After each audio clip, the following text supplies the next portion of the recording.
to welcome everybody. It's very difficult for me to be here in this role.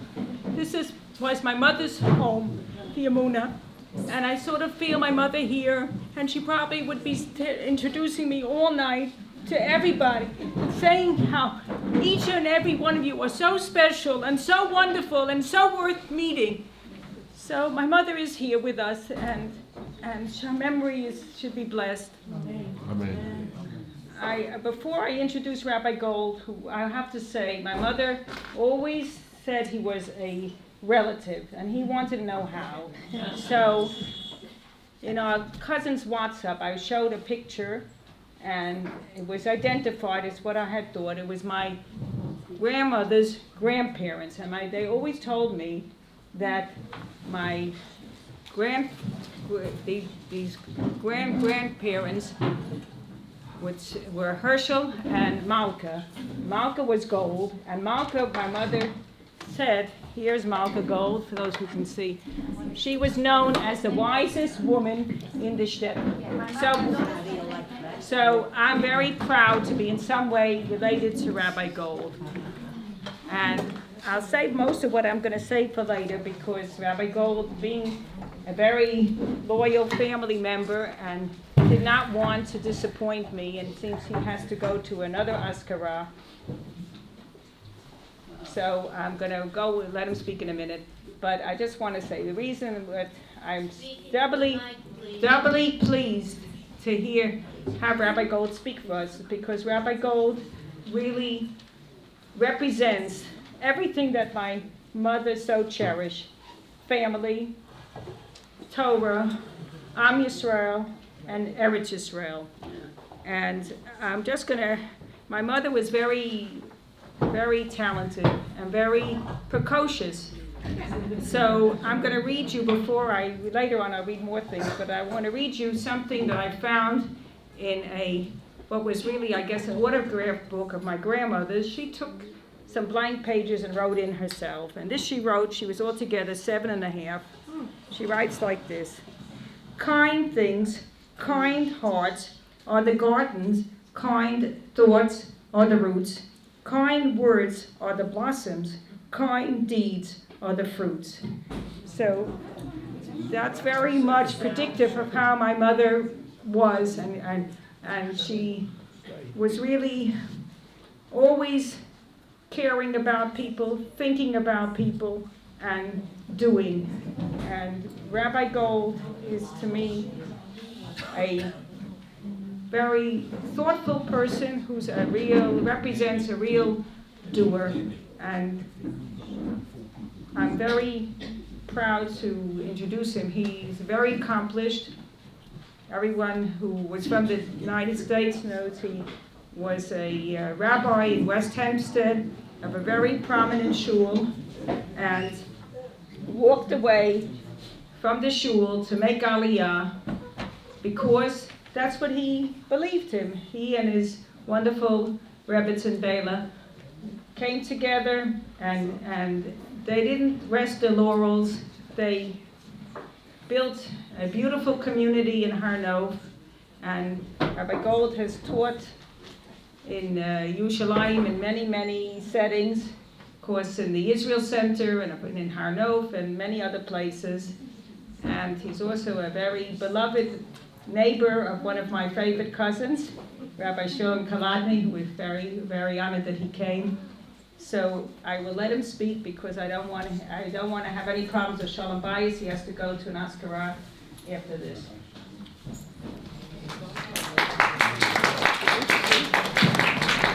Sit or should I stand? I'm going to stand.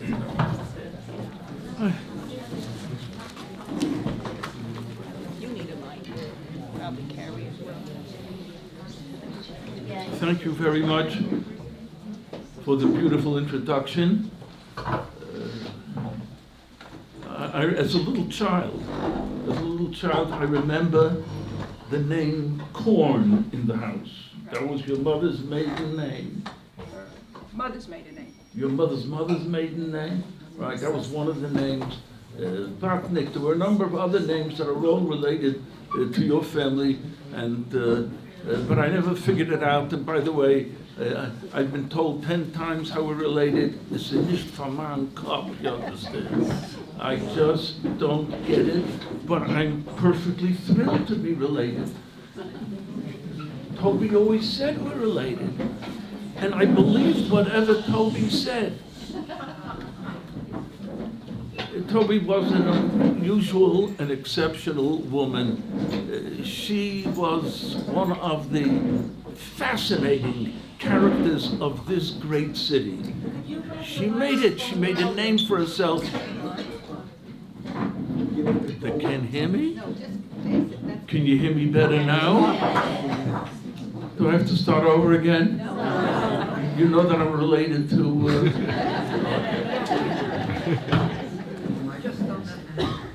Toby Willig became a name known in this city all by virtue of the fact that she was indefatigable, unstoppable.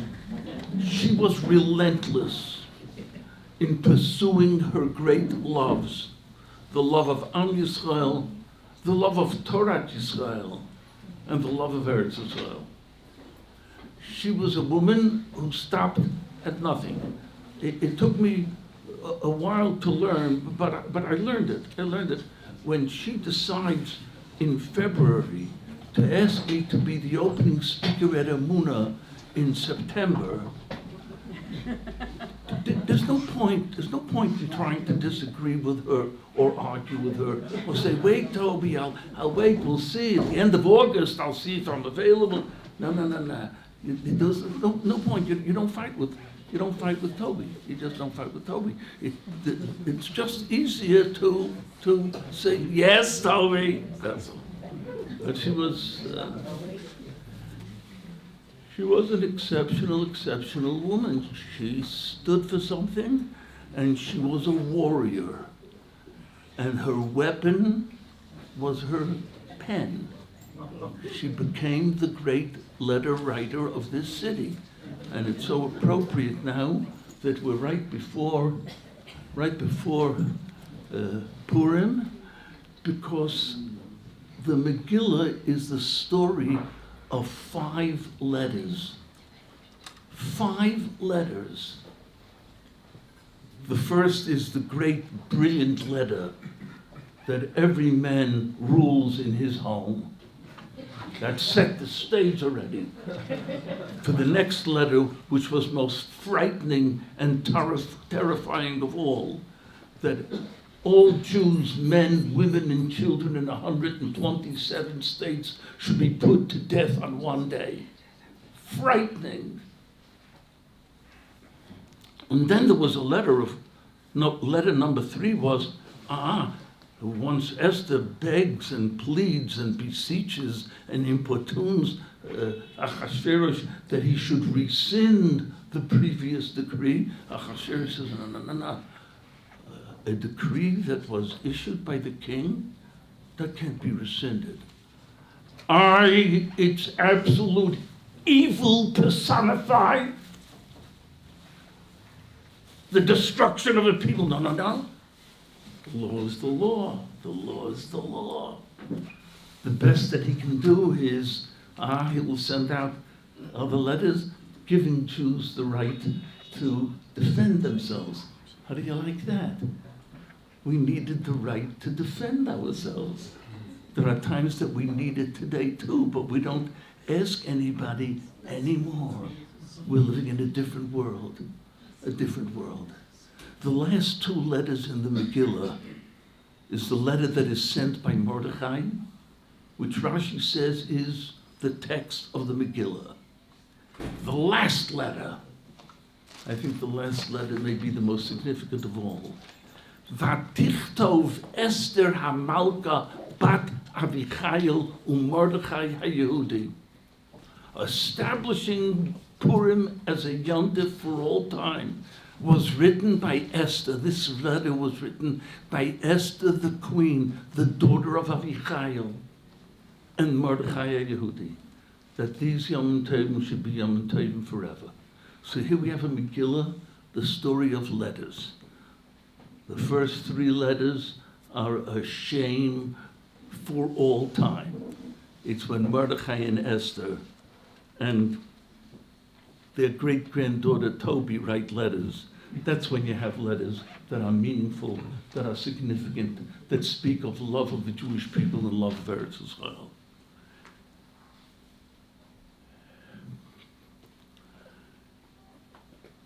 You know what I wanted to do? You know what I wanted to do? I'm going to do it. I'm going to open up this morning's Jerusalem Post, and I'm going to read it the way Toby would have read the Jerusalem Post, and what would she have commented about. I have not been able to arrive at a conclusion as to which letter she would have written. But let's try and look at it through the eyes of Toby. Mishbucha can try and do it. Here it is. It's an unbelievable newspaper. This morning's, I'm telling you, is madder than all the others. There are 4 articles about Netanyahu. She would have said, they're a bunch of liars. They envy him. They don't want him. And who knows, she would have said a few other choice words. But here it is on the left-hand side of the front page, how the IDF's cyber warriors stopped a major terrorist bombing. It's an unbelievable story. Unbelievable story. We have thousands of people sitting around by computers in this country that know what's going on all over the world. It's not to be believed. And here it is. It must have been somebody picked up something that was said somewhere in the world and discovered that somebody was going to make a terrible pigua in Australia. You understand? We're able to come from here and tell Australia, watch yourself, that plane that's going to take off at that far, slugging an airbag someplace, is in grave danger. My wife and I had a similar experience on one of our flights to Toronto. We were already cleared for landing, and we're on our way down, and all of a sudden the pilot says we're turning around and we're going to Montreal. Don't ask. 8-9 hours a day in Montreal from there to Hamilton, Freignish. The only thing we were able to learn is some little Yidala sitting in Tel Aviv knew that there was a threat to that plane in Canada. The Canadians didn't know, but we knew about it here. I assumed, of course, that the most significant person on the plane was me, and they were after me. I don't know. Was Netanyahu on the plane? I don't know. And my wife. She was with me. It was a awesome, beautiful, but if you want to read about the whole story, you can read about it in my book. But here it is. Toby would have read this, and she would have shept nachas. She would have shept nachas. Here it is. Jews are sitting in Eretz Israel, and they are saving lives in different places in the world. She would have put this on her list. We may have to comment about this, but wait a minute. We didn't. We have to go further. We have to go further. There's so much more over here. She would have loved the article at the bottom of the page about a doctor at Shari Tzedek Hospital. She would have needed this. A doctor at Shari Tzedek Hospital, who's also a professor at Bar Ilan University. Israeli ophthalmologist develops drops that could repair corneas and make glasses unnecessary. I can't wait. And here it's a powerful story of what this startup nation is doing. It would have made her heart so glad. And she would have considered writing about that. Okay, but wait a minute, the paper doesn't stop over there. We're going to come to the, I'll skip a number of the other possibilities over here. Okay, here, we'll go to the one that I think is the most fascinating of all. Here it is. current, this is daf 5 in the Jerusalem Post. This is something she would definitely, current birth rates unsustainable, says expert. By the way, the moment I see the word expert, I know, beware. Now listen to this expert. First of all, the creation of large Jewish families has long been viewed by many as a patriotic duty in the country's existential struggle, with today's population in excess of 8.7 million Jews and Arabs. 74.5% are Jews and 20.9% Arabs. The Jewish population averages 3.1 children per family. The nation, we could have a serious problem. You ready for the problem? The problem the nation could face is an overpopulation crisis, Too many Jews. I read it, I don't know what to do with myself. Within 35 years, exacerbated by a profoundly limited infrastructure, experts contend. The issue took center stage at the University of Tel Aviv, etc. Now, what's important over here is Professor Alon Tal. Israel has the highest birth rate in the Western world. You understand? The highest birth rate. France, England, America, Germany, all of them are decreasing. The only country in the world that is increasing in population constantly is the state of Israel. Hodu Lashem ki tov ki yolam chaso. There were enough goyim throughout all of history who tried to limit Jewish birth and Jewish population. We are at a point in history unprecedented.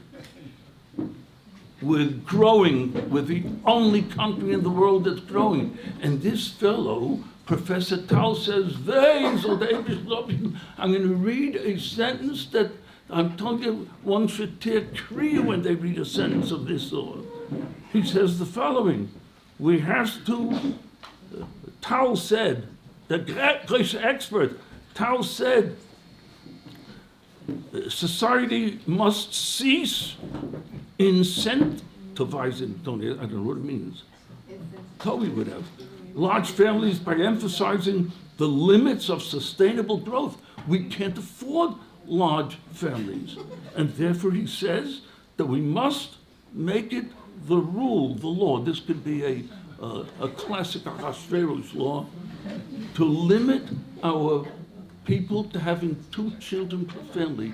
Here, I give the professor in this country in 2018 says that we should limit all Jewish families to 2 children per family. You understand? You know what Toby would have written? I'll tell you what Toby would have written. Toby would have written the following.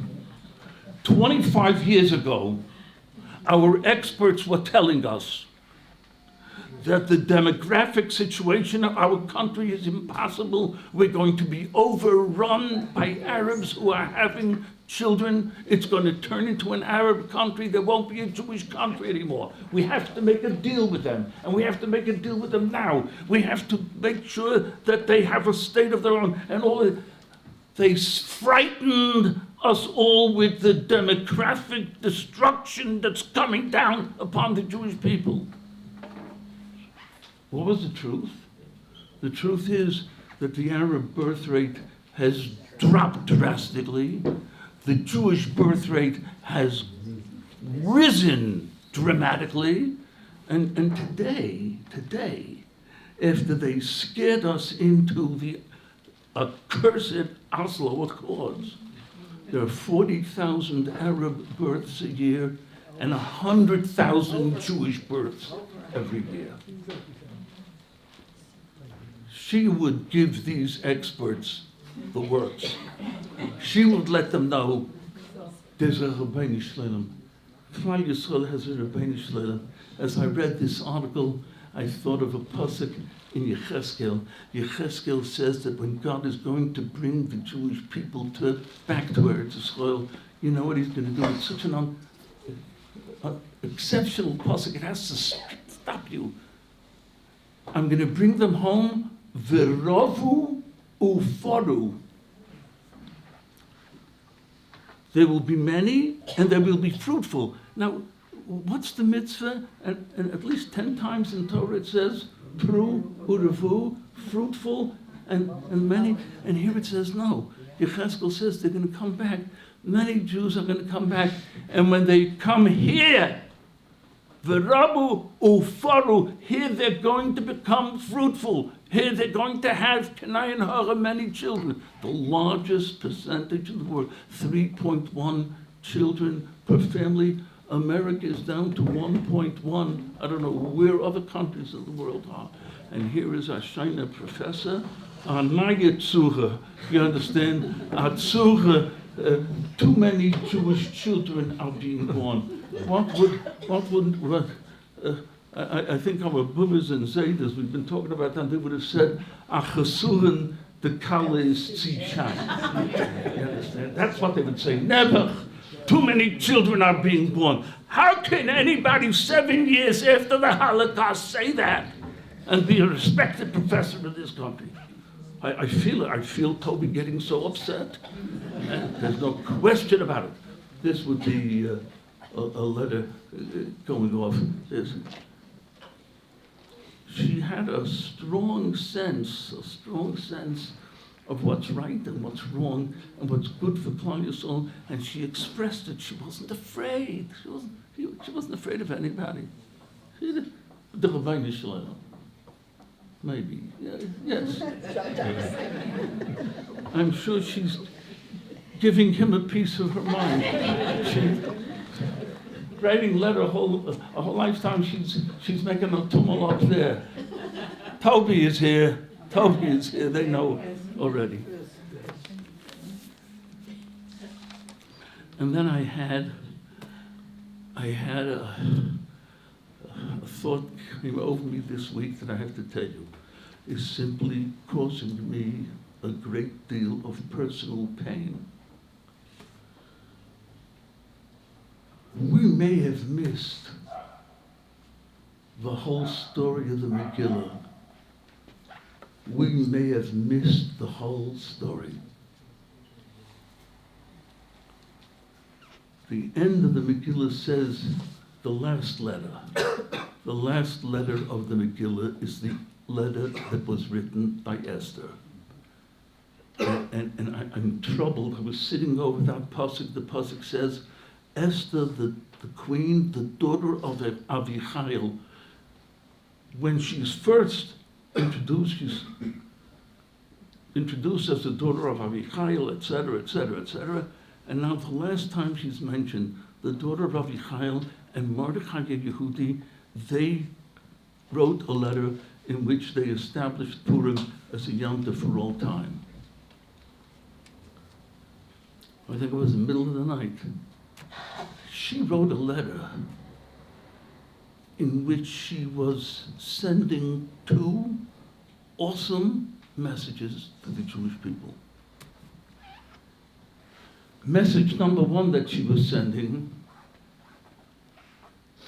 if two people were able to sit in a room here in Shushan Habira and sign a death warrant for Jews all over the world, who's to say it won't happen at some other time in history? Jews, be aware of what can happen. She wasn't wrong. And you know, the second message is related to the first. The reason why Haman and Achashverosh were able to do it was because they were Am Mefuzar Umefarad. Haman said that they are separated, they're dispersed, they have no state, They have no strength. They have no army. We can do with them whatever you want. You know what she's telling them?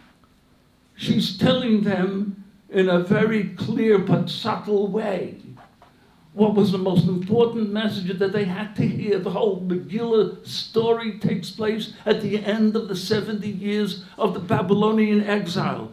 There are already never 42,000 Jews living in Eretz Israel who returned from Bavel. And they were struggling. She's sending them a message. Yidn hab seichel. Go back. Get out of here.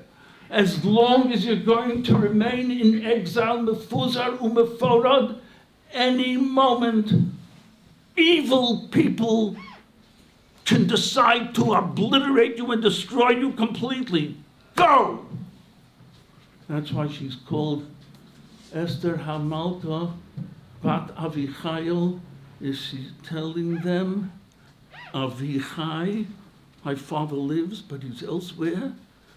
Avichail, my father has great strength, but you can only have that when you find yourself in Eretz Yisrael altogether. She can't say it clearly because she's the queen, but she's sending a very important message. How come we didn't get the message for the last 2,500 years? She predicted it. It's going to happen. And we saw it. We experienced it. So Purim, I'm afraid, too much frivolity may have caused us to miss the most significant message of Purim. Klal Yisrael lives when Klal Yisrael is in Eretz Yisrael, where they're strong and they're mighty and they're powerful. Never would we have believed you would have. I always think of my Zayda. I would have told my Zayda that Israel, there's a state. Zayda, we have a state. A state? Fuskatsta. Meshigibista. Our state is the 8th strongest power in the world. What are you telling me? We're stronger than Poland and then Hungary and then France and England. My Zayda wouldn't know what to do with himself. But that's the fact. That's what we've seen in our days. That's what we're zeichet to see all the time. My shir this past week, and with this I'm going to close. My shir this week was in the spirit of Toby. I responded and reacted to a letter that appeared in the Jerusalem Post. And I'll just give you a brief little, that letter upset me no end. The letter said the following. Here, letter to the editor. I'm reading the letter. You're going to get it. You're going to get the letter. The fellow writes that he prays that the Prime Minister is going to listen and read the letter that he wrote. And he said, we beg you, Mr. Prime Minister, do not commit the error of boasting about our superior military power. Boasting about our power is a bonus to our enemies, God forbid. Boasting about our power is abhorrent to God and may have a catastrophic effect on our security. L'hitgaot al ha'koach shelanu v'chol hashpi' aleinu l'cha. You know, this poor letter writer who sounds like he's very frum and thinks he's very frum. He just didn't read the Megillah. With this, I'm going to close. La Yehudim ha'yisrael of simcha v'sosan. Yeah. Rabbi meyam ha'aretz misyadim ki nafal pachad ha'Yehudim aleim. Many of the people of the world started becoming Jews because the fear of Jews fell upon them. And it says, and on the 12th day of in the 12th month, in the Chodesh Hador, the 13th day, the day on which they were, that the enemies of Israel, Sibru Ovei Yehudim, the enemies of the Jews, had hoped that they were going to rule over them. V'nafachu The opposite happened. Asher yishlatu haYehudim heima b'soneim, that the Jews should rule over their enemies. Mordechai and Esther don't even write Baruch Hashem, Be'ez Hashem, the Eibishter Helft. There is no Shem Hashem in the whole Megillah. It doesn't appear at all. But you know what Mordechai and Esther are doing? They're boasting, for heaven's sake. Thank God to be able to boast about Jewish strength against their enemies. And Mordechai and Esther don't get hot under the collar at all. It's perfectly right. You keep reading it. Asher yishlatu haYehudim heima b'soneim, the Jews should rule over their enemies. You have to read it when you come to chapters, the end of chapter 8 and the beginning of chapter 9. You're going to hear boasting, boasting, boasting. So don't tell me stories. This frummish shtick that boasting is abhorrent to God. I said one other thought, but now I'm really going to close. A Jewish people that suffers, a Jewish people that's taken to gas chambers is the greatest desecration of God's name. The worst Chilul Hashem of all. 2,000 years, it's enough Chilul Hashem. Klal Yisrael strong, growing, having children, being able to assist the world, being able to stand up against their enemies. That's Kiddush Hashem. That's the sanctification of God's name. Toby, she understood it. She understood it very well. She will be missed. She made a major contribution with her pen. With her pen, she made a major contribution. That was her weapon. That was her tank.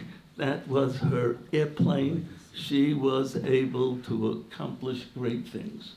And I'm going to tell you something else. Can't end it. I have to end it on a Purim note. The Megillah says, Hadassah, he Esther. Esther had 2 names. Toby had 2 names. Toby had 3 names. Sometimes Esther wrote under the name Esther, and sometimes she wrote under the name Hadassah. So they tell you finally, so we can say the truth now. Telma Sussline was Toby Willig. Batya Kennisburg was Toby Willig. Sholem Gold was Toby Willig. Tehein Nishmatat Tzrura B'Tzror HaChanem. A wonderful, wonderful, great Jewish woman.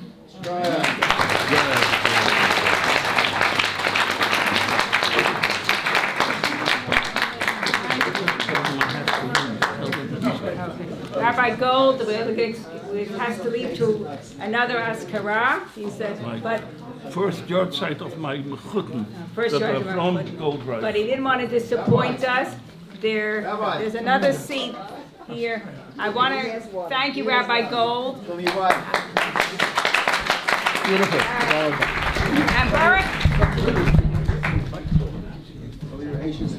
And Baruch Hashem, Rabbi Gold, and our family, and many of the families here are blessed to see that our families are growing, that we know that our future, our GNP, our biggest asset here is human resources, and people are having wonderful families, and we're blessed in Eretz Yisrael with growing families. That's part of the blessing that we see in our time.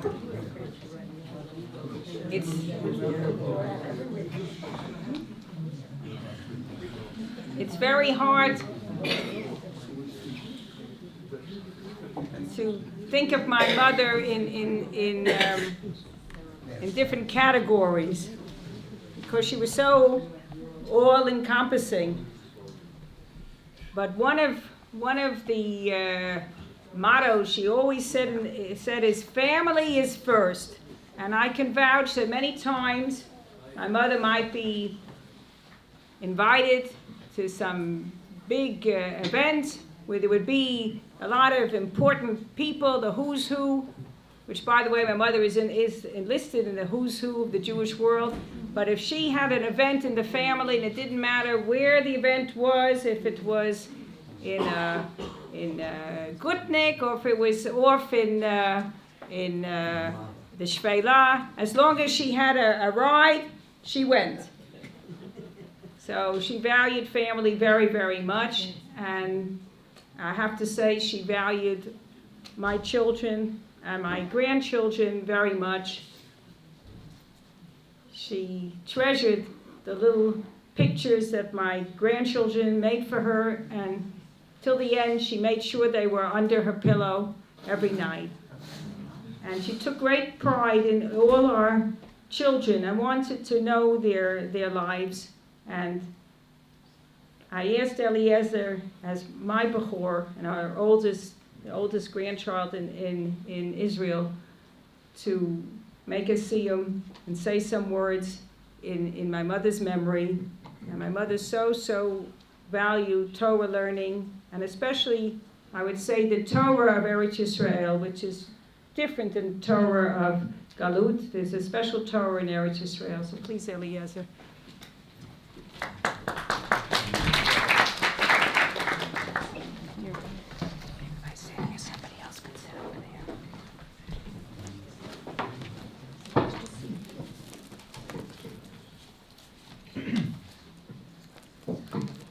Thank you all for coming to mark the Sholem, my grandmother. It's always so vital, so alive, so hard for us to believe she's not with us. Such a part of our life of us, of family, and also of her friends. She made a point of, since she came to Israel about 30 years ago, to come with my grandfather every week, make time for us, her grandchildren. In many ways, we saw her as above time, a superwoman, always so active. It's hard to keep track where she was. We used to have, usually with my mother, she spoke a few times every day, but when I got to speak to her after a few days, it was like hard to keep track where she was, because usually every day she was in a few places. But she wasn't just above time, she was also very connected to time. Felt she was first very much in the present, knowing what's happening, where she was. If she missed something, she would always ask us, what happened? What happened? And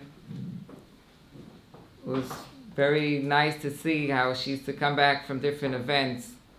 If it was a luncheon or any event, we would hear from her only good things. What happened? It was wonderful. Say all kinds of different things. I was looking at things, the Ayin Tova, complimenting, and with her being legally blind for already about 80 years, she was able to notice so much. Always amazed me how, even if someone was just away from the table for a moment, she would right away ask, where is he? Did he eat? What happened? And she was connected very much to the past. My mother brought here the pictures of her great-grandmother, great-grandfather of my grandmother. And she used to talk to us about her parents, her ancestors, and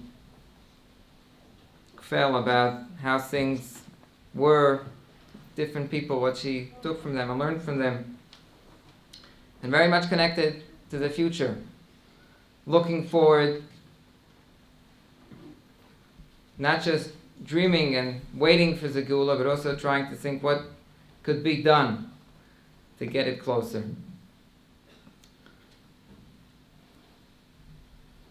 I have to say, in a way, we felt first, had sort of a thought, maybe we should make something just small and just for the family. But when we thought about it, especially in the last months, we got to feel how family is really so big. Savta had so many people that she touched and were touched her.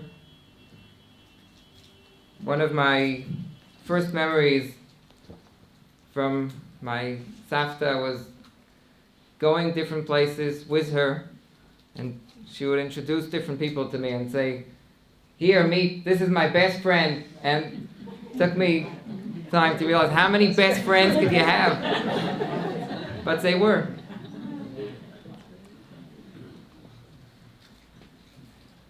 Someone that came to the Shiva house told us that the photographer in the wedding, at her wedding, took pictures of my grandmother dancing with her, assuming this must be the grandmother.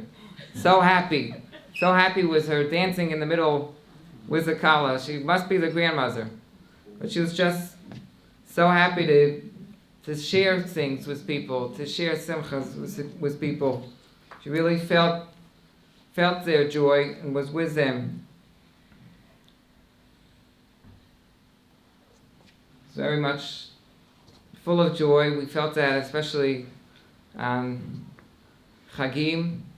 She used to come back from shul and at the table again we'd go over again the davening. Wanted to sing parts of Hallel, different parts of Musaf. Even if we sang it last night, no, we need to sing it again. One of my memories from Seder night, how the end of Seder Savta would always, no matter what time it was, must get up and dance. And once she gets us all to get up with her, even the ones that feel like, it's late or whatever. No, must get up. What are you sitting there? Get up.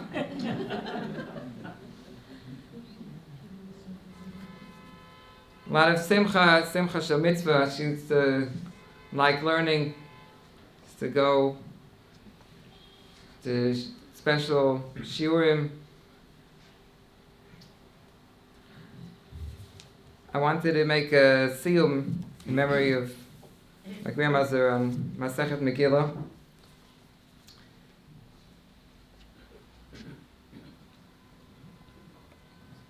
The Gemara ends after discussing what readings, special readings are on different Chagim. It brings a pasuk and says, "Vaydaber Moshe et moadei Adonai el bnei Yisrael, mitzvatan sheyu korin otan kol echad ve'echad bizmano." So Chazal learn that there's a mitzvah that you could see from the psukim to read the parshiot that discuss the moed on the moed. Then the Gemara goes on with a brisa that Chazal say, "Tanu Abanan, Moshe tiken lahem Yisrael, shiyu shoalin v'doshim b'inyono shel yom, hilchot Pesach b'Pesach, hilchot Atzeret b'Atzeret, hilchot Chag b'Chag." Meaning, besides the mitzvah, there is to read the part of the Torah that discusses that specific Chag. Moshe Rabbeinu also made a takana that Am Yisrael should be shoalin v'doshim b'inyono shel yom. If there's a holiday, we should be learning about the holiday. When I looked at these words in the Gemara, I felt I would have expected to assume it would say Dorshim. Dorshim, okay, we know there's a drasha There should be a drasha every Chag. There should be a drasha where the Rav should say what to do. But when we look at the Gemara, it doesn't say that. It says shoalim vedorshin. Not just that there should be a drasha, and maybe we should all sit and listen, but there's also should be questions. People, the pshat is, okay, people should ask. They need to know what to do, they should ask, and there should be someone to tell them what to do. But I think the Gemara here is hinting to a higher level of not just questions of what. There are questions that we could ask sometimes about what to do, when to do, how to do. But there are higher level questions. Why do we do something? Or not even questions to do with the halachas, but also the ideas behind the Chag. Why did Hashem do that? That was something I felt I learned a lot from my grandmother. Being around with her on the Shabbos table, she always had questions. And usually she would already challenge us with the questions, not just for that week, but also for the next parsha. We should be prepared.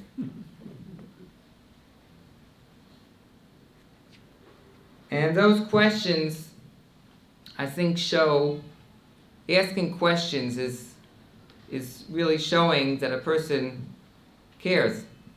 A person cares, he wants to know why, he wants to understand, he wants to know how this fits with other things he knows.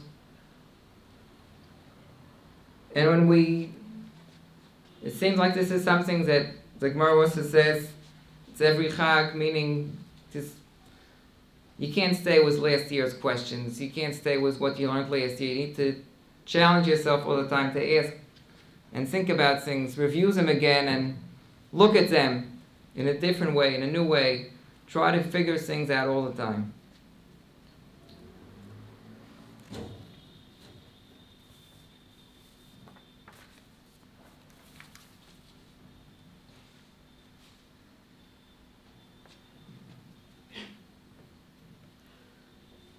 Before I read the Hadran, I'll just share with you an answer for a question that could be asked and was asked.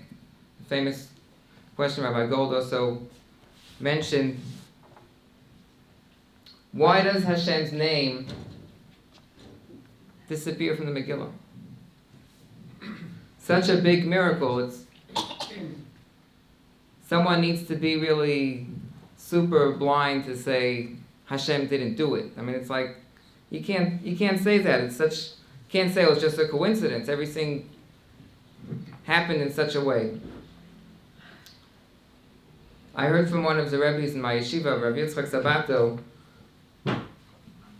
He said that when Hashem doesn't put his name in the book, he hides it.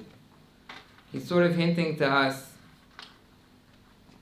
that that's our time to do, and that's through our actions that he's going to reveal himself.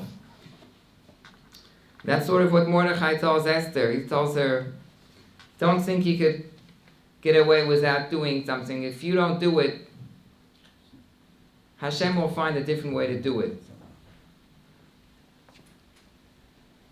I think that was also something I learned from my grandmother and really saw Savta tried to do all the time. Tried to make action, to change things, to correct, to fix. I never sensed from her she was like waiting for someone else to do something. It was like she felt there was something needed to get done, so she tried to get it done. Yep. So it was something that she felt that maybe public opinion wasn't for it. So she said, okay, well, try to change it.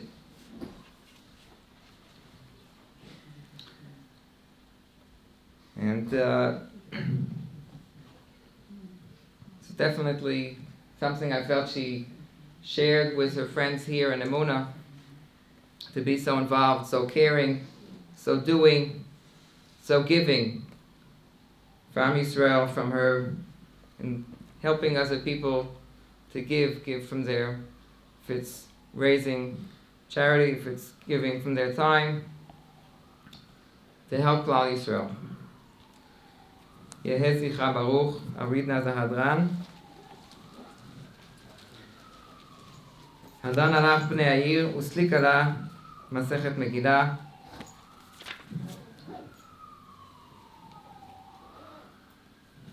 דן הלך מסכת מגילה ודרך עלה, דעתן הלך מסכת מגילה ודעתן הלך. לא נתנשי מנח מסכת מגילה ולא תתנשי מנן, לא בעלמא הדין ולא בעלמא דעתי. ערב נא אדוני אלוהינו דברי תורתך בפינו ופיות עמך בית ישראל, ונהיה כולנו אנחנו וצאצאינו צאצאי עמך בית ישראל, כולנו יודעי שמך ולומדי תורתך לשמה. ובבית תחכמני מצוותיך כי לעולם היא לי. יהי ליבי תמים בחוקיך למען לא אבוש, לעולם לא אשכח פיקודיך כי בם חינתני. ברוך אתה אדוני למדני חוקיך, אמן אמן אמן, סלע ועד. מודים אנחנו לפניך אדוני אלוהינו ולאבותינו, ששמת חלקנו מיושבי בית המדרש, ולא שמת חלקנו מיושבי קרנות, שאנו משכימים והם משכימים. אנו משכימים לדברי תורה והם משכימים לדברים בטלים, אנו עמלים והם עמלים. אנו עמלים ומקבלים שכר, והם עמלים ואינם מקבלים שכר. אנו רצים והם רצים.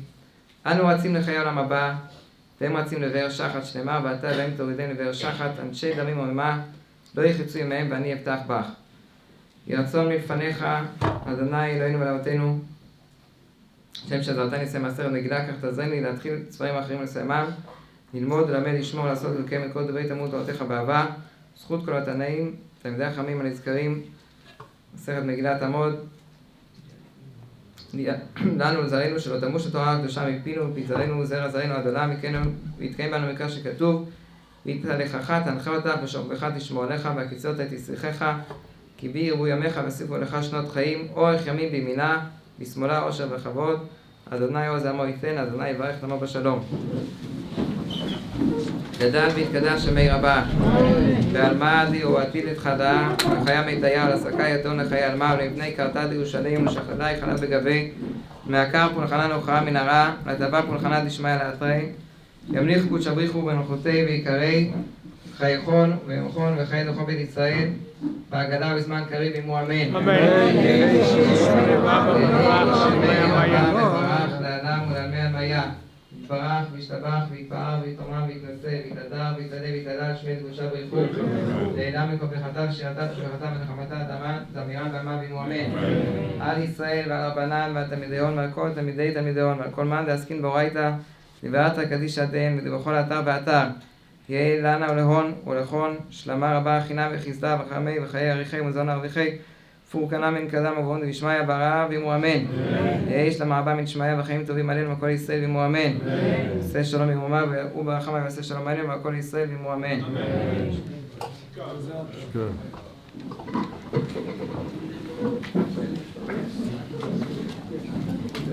Please don't leave.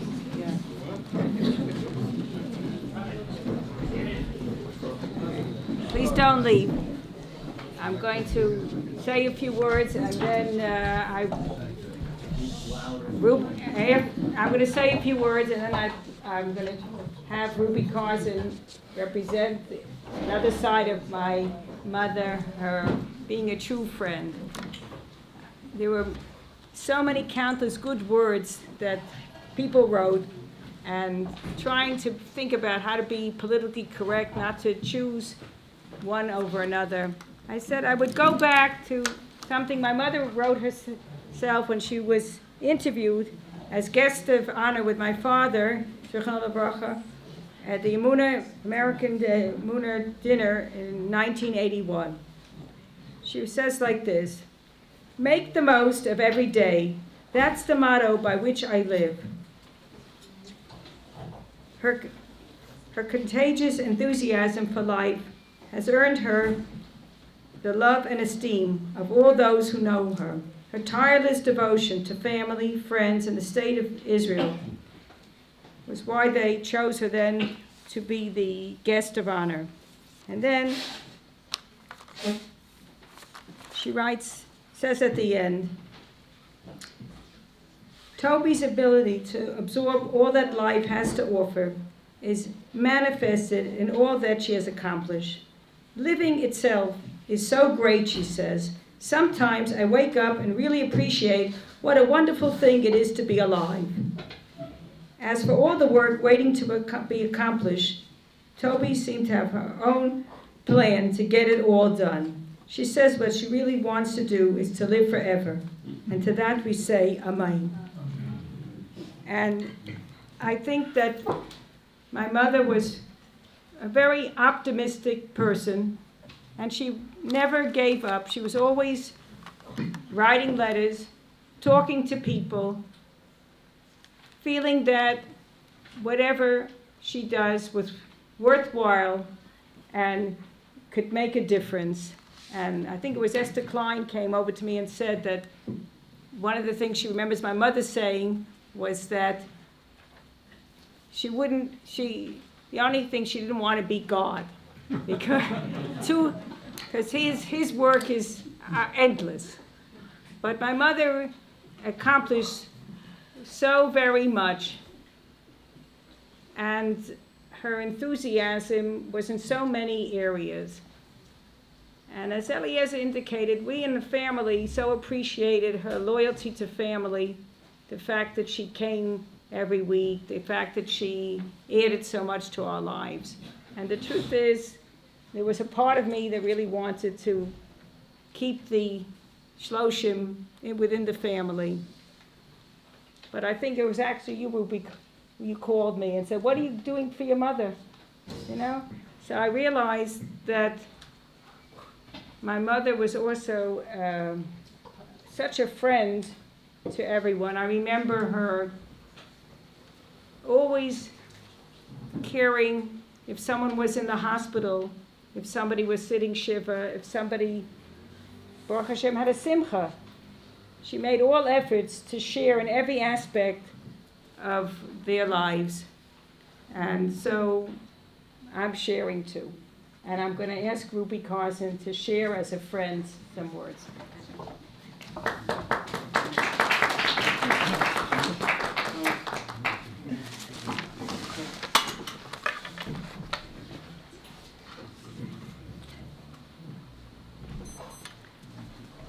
Shalom, Erev Tov to you all of Tobel's friends. One day, over 30 years ago, I was walking down Aza Street, and a blonde lady in her New Yorkese accent approached me and asked for directions.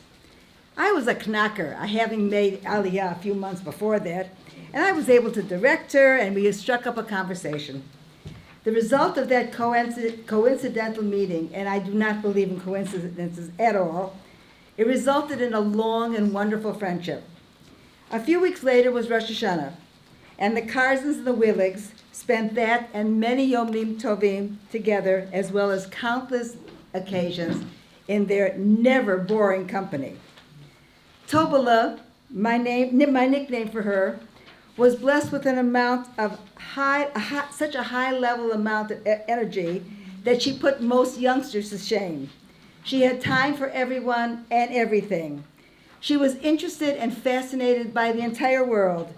Sheurim, events, presentations of so many organizations found her in the first row, probably with her eyes closed, but as soon as the speaker ended, her hand shot up with an incisive comment or question.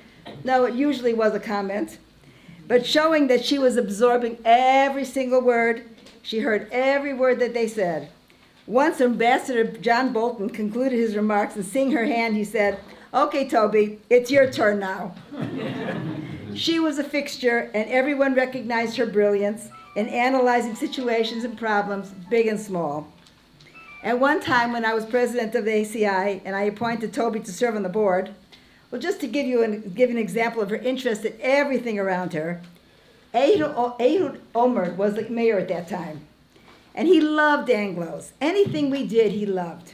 And from time to time, he would meet with the officers of ACI, and Toby knew this. And in one of her 7:30 a.m. daily phone calls to me, urged me to put the following on the agenda and to discuss it with him. It seems that the lighting on Karen Hayesod Street, near her home, was really not good enough, and she wanted the mayor to do something about it. I tried to explain to her that ACI was not the address for that type of problem, but she insisted. Well, I added her request to the agenda, and the lights were eventually fixed, but I highly doubt that ACI had anything to do with fixing the lights for Toby Willig on Karen Kayemet Street, on Karen Hayesod. Maybe it did, who knows. Her interest in the love... Karen Kayemet. Oh, actually, she lived right around the corner right from both, or whatever. Her interest in the world, love of Israel and Jerusalem is very well known. Whether it was a demonstration wearing our green hats for the women in green, or the Gush Katif tragedy, conferences of every type, theater productions, concerts, lectures, shiurim, every conceivable subject interested her. Emunah, the Israel Center, ACI, Beit Knesset Hanasi Synagogue, they were her venues, and she lived life to the fullest. You know, that phrase, lived life to the fullest, it may seem hackneyed, and it may seem overused, but it is the golden truth for our Tobola. And she loved people. Everyone she met was the most beautiful, cleverest, talented, sincere, marvelous person. And that means you and you and you. All of us here are Toby's friends. And that's how she thought of you and told you that all the time. And maybe some of us believed it. Why not? It must be so. Toby said it, told us all the time. And Toby left a huge void. The Jerusalem Post letters to the editor doesn't print letters signed Batya Koenigsberg or Thelma Susswein anymore, as they were all thoughts of Toby, as you heard Rabbi Gold say. That's true. But Rabbi Wein said it the best. At her funeral, he said, her letters, Toby's letters, were the best part of the newspaper. True. And this is perhaps an irreverent thought, but maybe Toby lived for so long, almost a century, because HaKadosh Baruch Hu knew that he would have his hands full when Toby arrived in heaven. She is our Melitz Yosher, and we know that she is the best defender and pleader that is possible for all of us. With Toby in our corner, Israel, Jerusalem, Am Yisrael, her family and friends, we couldn't possibly do any better. The world is less shiny, less bright, even though there is surely a new star in heaven. And to Ruthie and David and the grandchildren who she loves so dearly, and you know we are all your family. We really are all your family. May he comfort you and all of Klal Yisrael as we need it, and as we celebrate the life of our dear Tobola.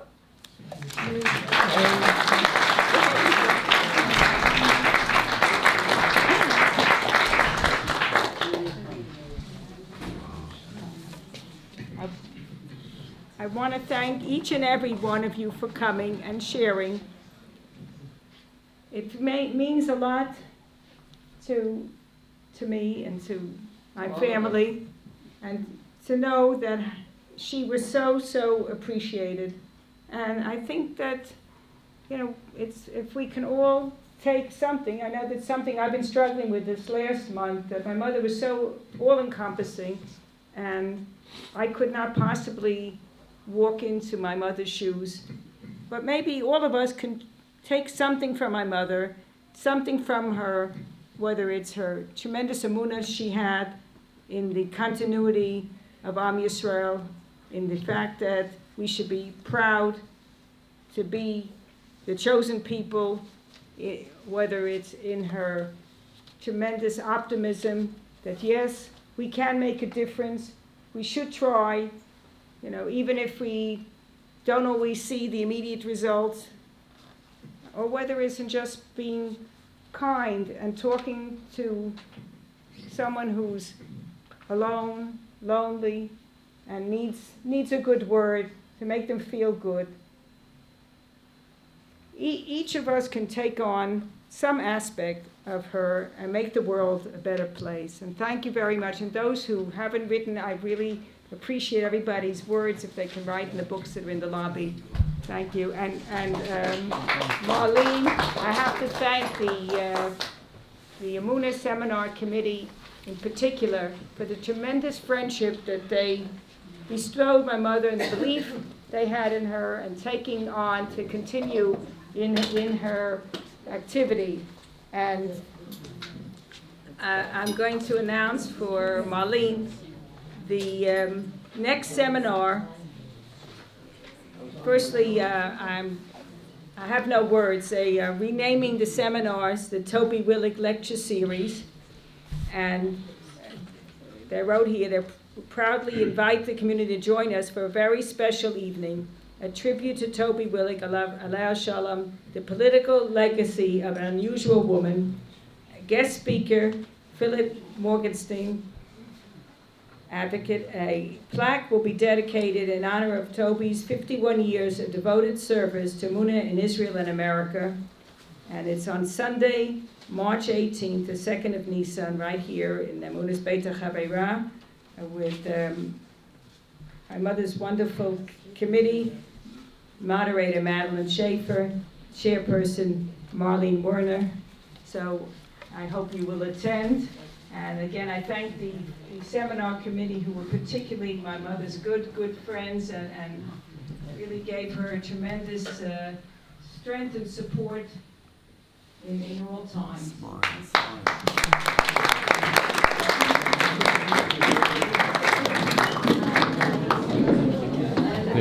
Thank you, and most thank you to Dr. Eliezer Glassman, who filmed this all, so that my family in New York can share and others will go.